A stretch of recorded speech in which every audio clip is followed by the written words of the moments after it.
করি তোমরা এর মধ্যে খাতাগুলো নিয়ে অনলাইন ক্লাসটি দেখছো। আমরা গত ক্লাসে ষষ্ঠ অধ্যায়ের পরমাণু গঠন থেকে পরমাণু গঠন সম্পর্কে জেনেছিলাম। আজকে আমরা ষষ্ঠ অধ্যায়ের পরমাণু গঠন এই অধ্যায়ের পারমাণবিক সংখ্যা, ভর সংখ্যা, আইসোটোপ সম্পর্কে জানব। আচ্ছা, আমরা জানি যে প্রকৃতিতে নানা রকম মৌল রয়েছে, যেমন hydrogen, oxygen, nitrogen, sodium, potassium ইত্যাদি বিভিন্ন ধরনের মৌল। তো প্রত্যেকটি মৌলেরই আমরা পরমাণুর গঠন সম্পর্কে জেনেছি এবং এই মৌলগুলোর পরমাণু, প্রত্যেকটি মৌলের পরমাণুর যে প্রোটন সংখ্যা বা পারমাণবিক সংখ্যা, ইলেকট্রন সংখ্যা, এই সংখ্যা একটা নির্দিষ্ট পরিমাণের সংখ্যা রয়েছে। তো প্রত্যেকটি মৌলের পরমাণু একটি মৌলের পরমাণু থেকে আরেকটি মৌলের পরমাণুর মধ্যে আকার, ভর এবং ধর্মে পার্থক্য রয়েছে। এই পার্থক্যটা কেন হয়? পার্থক্যটা হয় মৌলের প্রোটন সংখ্যা বা ইলেকট্রন সংখ্যার তারতম্যের কারণে। যেমন হাইড্রোজেন একটি মৌল, হাইড্রোজেন মৌলটির একটি পরমাণুতে একটি প্রোটন সংখ্যা রয়েছে এবং একটি ইলেকট্রন সংখ্যা রয়েছে। আবার অক্সিজেন আরেকটি মৌল, অক্সিজেন মৌলের পরমাণুতে একটি পরমাণুতে 8টি ইলেকট্রন সংখ্যা রয়েছে বা 8টি প্রোটন সংখ্যা রয়েছে। এবং মৌলের পরমাণুতে প্রোটন সংখ্যা এবং ইলেকট্রন সংখ্যা সমান থাকে এবং কোন মৌলের বৈশিষ্ট্য বা ধর্ম নির্ভর করে ওই পরমাণুর প্রোটন সংখ্যার উপর। তো চলো, পারমাণবিক সংখ্যা কি, কোন মৌলের পারমাণবিক সংখ্যা কি তা আমরা প্রথমে জানি।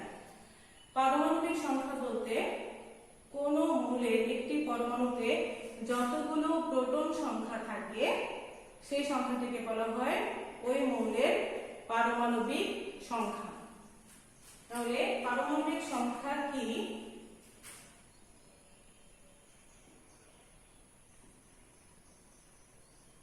পারমাণবিক সংখ্যা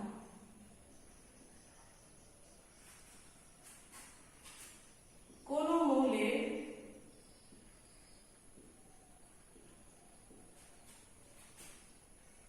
একটি পরমাণুতে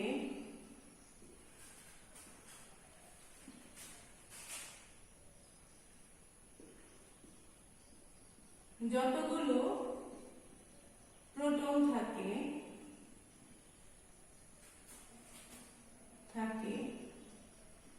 তাকে ওই মৌলের পারমাণবিক সংখ্যা বলে। আমরা এভাবে লিখতে পারি যে কোন মৌলের একটি পরমাণুতে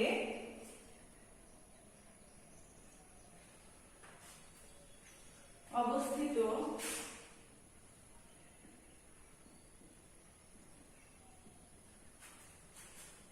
প্রোটনের সংখ্যাকে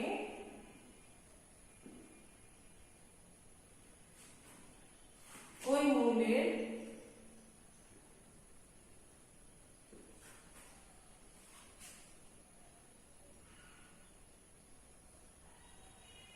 পারমাণবিক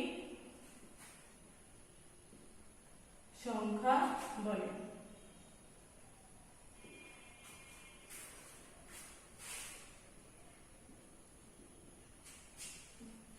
যেমন হাইড্রোজেন গ্যাসের এর পরমাণুতে একটি একটি প্রোটন সংখ্যা রয়েছে। তাহলে এই প্রোটন সংখ্যাকে কি বলা হয়? পারমাণবিক সংখ্যা। হাইড্রোজেনের পারমাণবিক সংখ্যা কত? 1। এর প্রোটন সংখ্যা 1, তাই এর পারমাণবিক সংখ্যা হচ্ছে 1। আবার অক্সিজেন মৌলের একটি পরমাণুতে এর প্রোটন সংখ্যা 8, তাহলে এর পারমাণবিক সংখ্যা কত হবে? পারমাণবিক সংখ্যা হবে 8। আবার কোন মৌলের প্রোটন সংখ্যা এবং ইলেকট্রন সংখ্যা যেহেতু সমান থাকে, কাজেই প্রোটন সংখ্যা থেকে আমরা মৌলটির ইলেকট্রন সংখ্যা জানতে পারি। যেমন কার্বন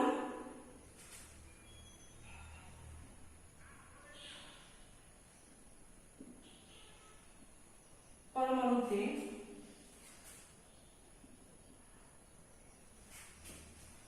বা কার্বনের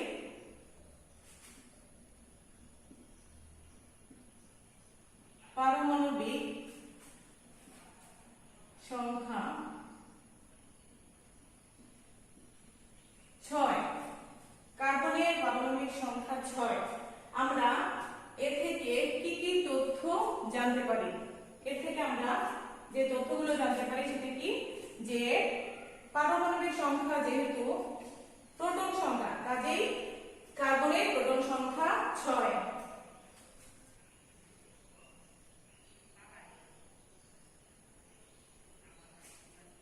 পারমাণবিক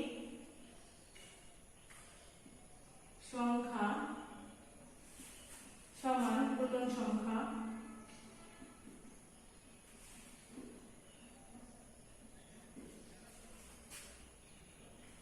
সুতরাং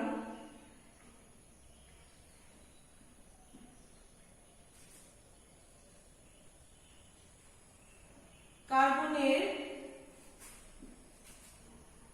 প্রোটন সংখ্যাও কত? 6। আবার যেহেতু প্রোটন সংখ্যা সমান ইলেকট্রন সংখ্যা, কাজেই কার্বনের ইলেকট্রন সংখ্যা 6।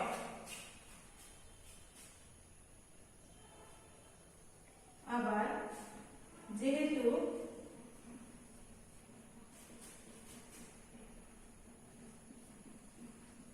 প্রোটন সংখ্যা সমান ইলেকট্রন সংখ্যা,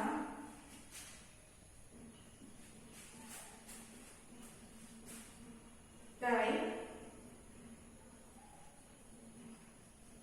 কার্বনের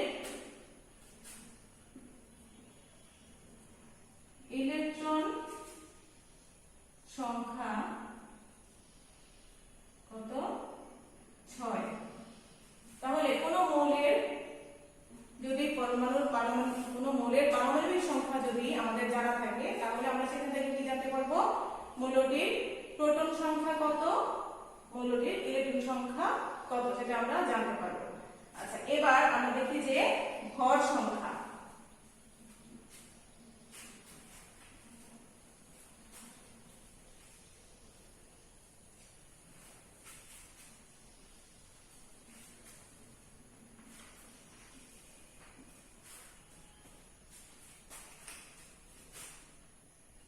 ভর সংখ্যা। আচ্ছা, ভর সংখ্যা কি? ভর সংখ্যা হচ্ছে কোন মৌলের একটি পরমাণুতে প্রোটন সংখ্যা এবং নিউট্রন সংখ্যার সমষ্টি। আমরা জানি যে পরমাণুতে এর ভর থাকে কোথায়? নিউক্লিয়াসে, কেন্দ্রে, পরমাণুর কেন্দ্রে নিউক্লিয়াসে এর সমস্ত ভর থাকে। ইলেকট্রনের ভর খুবই নগণ্য হওয়ার কারণে এর ভরটি ধরা হয় না, অর্থাৎ পরমাণুর ভর বলতে এর প্রোটন এবং নিউট্রনের ভরকেই বোঝায়। কাজেই ভর সংখ্যা বলতে কোন মৌলের পরমাণুতে অবস্থিত, পরমাণুর নিউক্লিয়াসে অবস্থিত প্রোটন সংখ্যা এবং নিউট্রন সংখ্যার সমষ্টিকে বলা হয় ভর সংখ্যা। তাহলে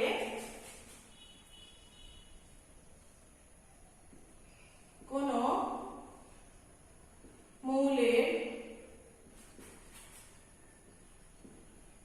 পরমাণুতে অবস্থিত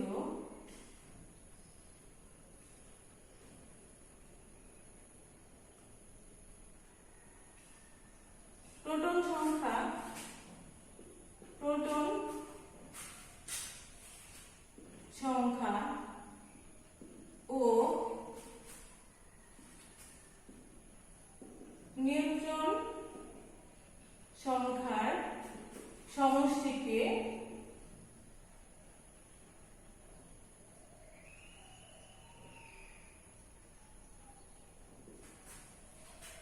ওই মৌলের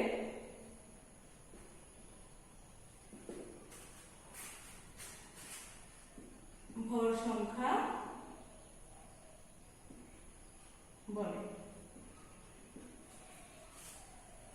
যেমন আমরা একটি উদাহরণ দিই, যেমন অক্সিজেন, এটি অক্সিজেনের একটি অণু। এই অক্সিজেনের একটি পরমাণুর কথা যদি আমরা চিন্তা করি, অক্সিজেনের একটি পরমাণুতে অক্সিজেনের একটি পরমাণুতে প্রোটন রয়েছে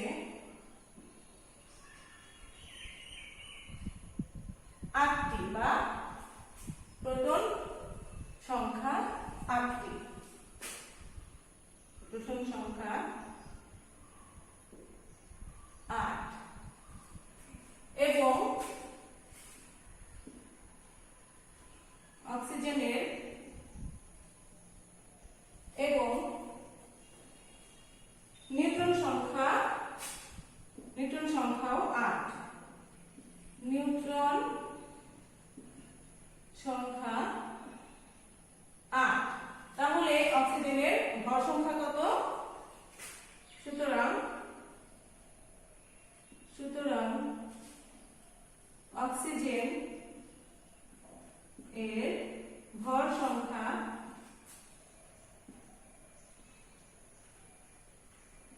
সমান প্রোটন সংখ্যা যোগ নিউট্রন সংখ্যা, প্রোটন সংখ্যা যোগ নিউট্রন সংখ্যা।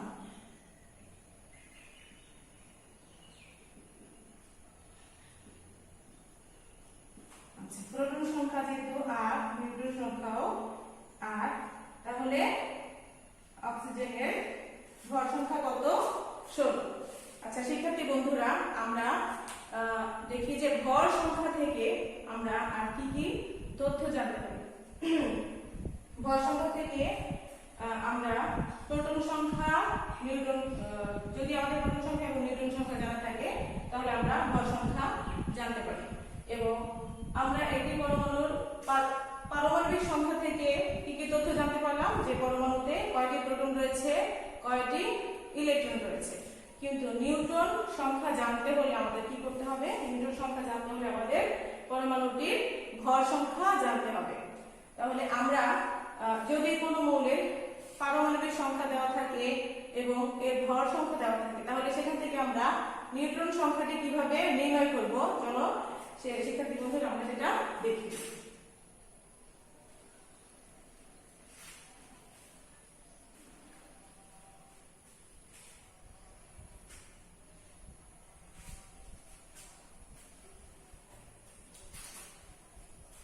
মনে করি একটি মৌলের ধরি ক্লোরিনের, আমরা জানি যে ক্লোরিন এটি একটি মৌল, এর ক্লোরিনের পারমাণবিক সংখ্যা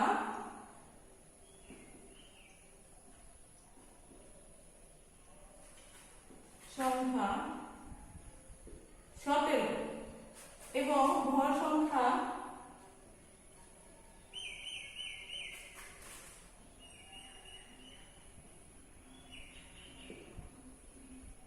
35। এই তথ্যটি দেওয়া আছে এবং এই তথ্য থেকে আমরা কিভাবে নিউট্রন সংখ্যা নির্ণয় করব।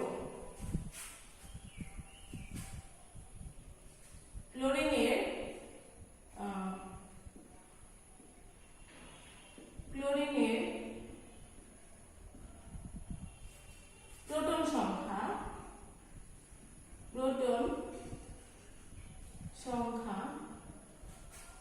17। কেন? কারণ আমরা জানি পারমাণবিক সংখ্যা যা, প্রোটন সংখ্যা তা, এবং ইলেকট্রন সংখ্যাও তাই থাকবে। যেহেতু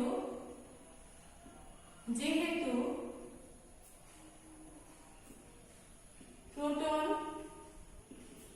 সংখ্যা সমান ইলেকট্রন সংখ্যা,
আইসোটোপ হচ্ছে কোন মৌলের ভিন্ন ভিন্ন পরমাণুর পারমাণবিক সংখ্যা একই থাকবে কিন্তু ভর সংখ্যা ভিন্ন থাকবে। যেমন হাইড্রোজেনের তিনটি আইসোটোপ রয়েছে, প্রোটিয়াম, ডিউটেরিয়াম এবং ট্রিটিয়াম। প্রোটিয়ামে হাইড্রোজেনের কোনো নিউট্রন নেই, শুধুমাত্র একটি প্রোটন সংখ্যা রয়েছে, কাজেই এর ভর সংখ্যা 1। ডিউটেরিয়ামে একটি নিউট্রন রয়েছে, এজন্য যেহেতু প্রোটন সংখ্যা 1 এবং নিউট্রন সংখ্যা 1, কাজেই এর ভর সংখ্যা 2। এবং ট্রিটিয়ামে নিউট্রন সংখ্যা 2টি, কাজেই ট্রিটিয়াম এর ভর সংখ্যা হবে 3। অর্থাৎ হাইড্রোজেনের তিনটি আইসোটোপ রয়েছে, প্রোটিয়াম, ডিউটেরিয়াম এবং ট্রিটিয়াম, যাদের পারমাণবিক সংখ্যা সমান কিন্তু ভর সংখ্যা ভিন্ন। শিক্ষার্থী বন্ধুরা, আশা করি তোমরা বুঝতে পেরেছো পারমাণবিক সংখ্যা, ভর সংখ্যা এবং আইসোটোপ তোমরা বাড়িতে অবশ্যই চর্চা করবে। ধন্যবাদ সবাইকে।